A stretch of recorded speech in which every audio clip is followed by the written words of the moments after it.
आप देख रहे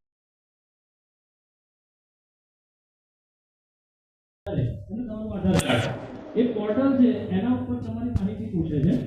કે તમારો મોબાઈલ નંબર જે તે વખતે કયો ઉપયોગ કરતા હતા એની અંદર એ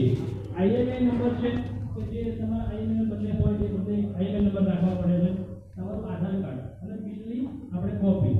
એ પોર્ટલ ઉપર આપણે રજીસ્ટર કરી દઈએ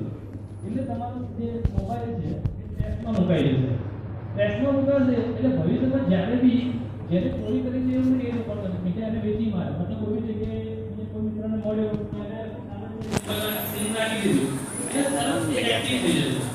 અને એ એક્ટિવ થશે એટલે આપણને જે તે પોર્ટલ ઉપર ખ્યાલ આવશે કે આ મોબાઈલમાં આ નંબરથી એક્ટિવ થયું છે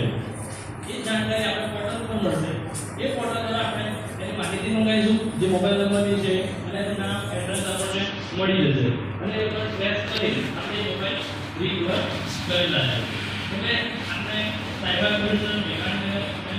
એરપોર્ટ મેનેજર છે એમાં તમામ સાયબર ક્રાઇમની અને જે અલગ સંસ્થાના માણસો છે એના દ્વારા જે સાયબર ક્રાઇમના મોબાઈલ ગુમ થાય છે એ રિકવર કરવામાં આવે છે તો આપ સૌ વડીલોને નમ્ર અપીલ છે કે આપણે રથયાત્રાના તહેવારમાં બધાએ કોમી એકતાથી ઉજવીએ તમારા કોઈ અમારે તો